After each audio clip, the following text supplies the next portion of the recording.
दोस्तों नमस्कार। मैं आपका दोस्त जितेंद्र आपका फिर से स्वागत करता हूं आपके अपने YouTube प्लेटफॉर्म जेएस टॉक्स के ऊपर। दोस्तों आप जानते हैं कि हर साल अक्टूबर के महीने में दुनिया के सबसे बड़े अवार्ड, हाँ जी दोस्तों, दुनिया का सबसे बड़ा अवार्ड नोबेल प्राइज की घोषणा की जाती है और ये अवार्ड हर साल दिए जाते हैं 10 दिसंबर को। अब बात यहाँ पे ये है कि ये जो अवार्ड है इनका जो नाम है, एक तो नोबेल प्राइज क्यों पड़ा, दूसरी बात ये कि 10 दिसंबर को ही क्यों दिए जाते हैं। उसके पीछे की वजह है दोस्तों, क्योंकि जिस आदमी ने अपनी सारी संपत्ति, लगभग सारी संपत्ति इन अवार्ड्स को शुरू करने के लिए दान दी थी, उसका नाम था अल्फ्रेड बर्नार्ड नोबेल।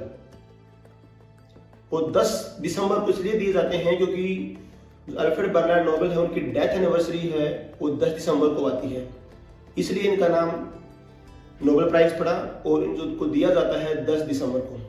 हाँ जी दोस्तों, आज हम यहाँ पे बात करेंगे कि क्यों ऐसा क्या हुआ कि अल्फ्रेड बर्नार्ड नोबेल ने अपनी लगभग सारी संपत्ति इन प्राइजेस को शुरू करने के लिए डोनेट कर दी। हाँ जी दोस्तों, एक्चुअली अगर हम बात करें अल्फ्रेड बर्नार्ड नोबेल की, तो उनका जन्म 21 अक्टूबर 1833 के अंदर स्वीडन के अंदर हुआ। वो एक रईस फैमिली से ताल्लुकात रखते थे, तो उनकी जो पढ़ाई थी वो अलग अलग देशों, अमेरिका, जर्मनी, ब्रिटेन में हुई। एक अच्छी पढ़ाई उन्होंने ली। उसके बाद उन्होंने अपनी खुद की इंडस्ट्री स्थापित की, एक फैक्ट्री लगाई जिसके अंदर वो नाइट्रोग्लिसरीन की प्रोडक्शन और उसके अंदर इंप्रूवमेंट करने के लिए काम करते थे। और इस फैक्ट्री में उनके फादर भी उनके साथ में काम करते थे। अब मैं आपको बताऊं, नाइट्रोग्लिसरीन की जो खोज थी वो 1847 के अंदर हुई, लेकिन ये जो एक्सप्लोजिव एलिमेंट था, लेकिन ये बहुत खतरनाक टाइप का एलिमेंट था क्योंकि इसको लाना ले जाना सेफ नहीं था, ये कभी भी ब्लास्ट हो सकता था, इसलिए इसका यूज बहुत कम किया था, सेफ नहीं था। तो अल्फ्रेड नोबेल चाहते थे कि मैं इसमें कुछ इंप्रूवमेंट करूं और इसको यूजेबल बनाऊं ताकि इसको हम अच्छे से यूज कर सकें। इसलिए अपनी फैक्ट्री में वो काम करता था, इसका प्रोडक्शन भी करता था। एक दिन 1864 के अंदर इनकी फैक्ट्री के अंदर एक भयानक ब्लास्ट होता है, जो नाइट्रोग्लिसरीन रखा था उसके अंदर आग लग जाती है और उसके अंदर 5 लोग मारे जाते हैं। उन 5 लोगों में उनका एक भाई भी था, छोटा भाई एमिल। इस घटना के बावजूद उनके पिताजी फैक्ट्री में काम करना बंद कर देते हैं, छोड़ देते हैं, लेकिन अल्फ्रेड नोबेल अभी भी लगे हुए थे कि कैसे कि नाइट्रोग्लिसरीन को यूजेबल बनाया जाए। और उनकी वर्षों की मेहनत कामयाब हुई दोस्तों। और 1867 के अंदर उन्होंने नाइट्रोग्लिसरीन के इंप्रूवमेंट किया, उसके अंदर सिलिका मिलाया और उन्होंने एक नया सब्सटेंस की खोज की जिसको हम जानते हैं आज डायनामाइट के नाम से। अगर आपने कभी जीके की क्वेश्चंस पढ़े हों तो इन्वेंशन आप पढ़ें तो वहां पे आपको पता किसने क्वेश्चन आता है कि डायनामाइट की खोज किसने की, तो आपने याद किया होगा अल्फ्रेड नोबेल। हाँ जी दोस्तों, यही अल्फ्रेड नोबेल की हम बात कर रहे हैं आज। कहानी आगे कंटिन्यू करते हैं दोस्तों। अब ऐसा क्या हुआ कि उन्होंने अपनी सारी संपत्ति दान कर दी। अब डायनामाइट की अगर बात की जाए तो डायनामाइट एक एक्सप्लोजिव एलिमेंट है, नाइट्रोग्लिसरीन से अच्छा एलिमेंट था, इसको यूज करना सेफ था, इसको लाने जाना सही था। अब इसका यूज दुनिया भर में काफी एक्सटेंसिवली हुआ। अल्फ्रेड नोबेल ने इसको अमेरिका के अंदर, ब्रिटेन के अंदर पेटेंट करवाया, दुनिया भर में एक्सटेंसिवली इसको यूज किया गया।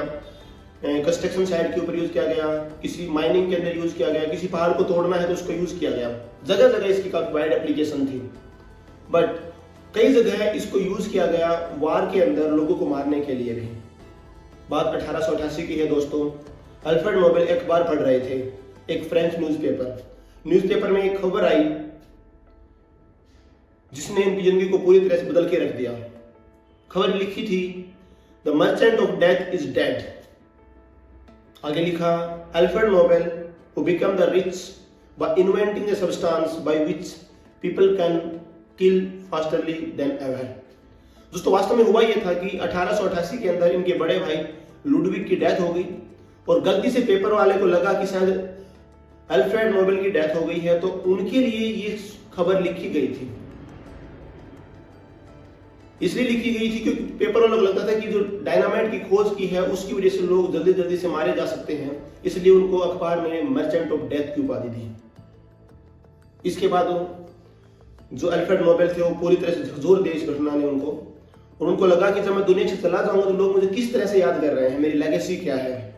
तो चीज़ों को बदलने के लिए उन्होंने कुछ ऐसा करने की सोची ताकि उनको लोग अच्छे तरीके से याद रखें, उनकी लेगेसी अच्छी डेवलप हो।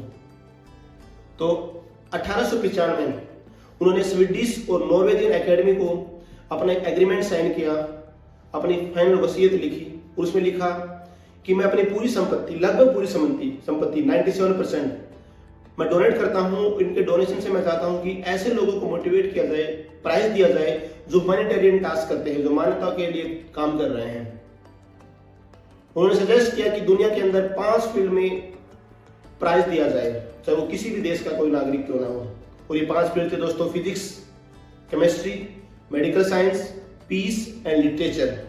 आज आप सब जानते हैं कि दुनिया के अंदर 6 फील्ड में नोबेल प्राइज दिया जाता है। छठा फील्ड है हमारे पास इकोनॉमिक्स में स्टार्ट किया गया था 1968 के अंदर दोस्तों। शुरुआत में सिर्फ 5 का सजेशन दिया गया था अल्फ्रेड नोबेल के द्वारा। तो इस तरह से दोस्तों जो अल्फ्रेड नोबेल की संपत्ति थी उससे दुनिया भर में 1901 में सबसे पहले नोबेल प्राइजेस को दिया गया और वही प्राइजेस आज भी कंटिन्यू कर रहे हैं दोस्तों। आपके लिए छोटा सा क्वेश्चन है दोस्तों, आपको बताना है कि भारत के लिए सबसे पहला नोबेल प्राइज जीतने वाला कौन था। तो हमारी कहानी इतनी ही थी जो अपने बताती है कि हमारी लेगेसी क्या है, हम किस दिशा में काम कर रहे हैं। मिलते हैं अगली कहानी में, तब तक के लिए अपना और अपनों का ख्याल रखिए। थैंक यू दोस्तों, थैंक यू सो मच।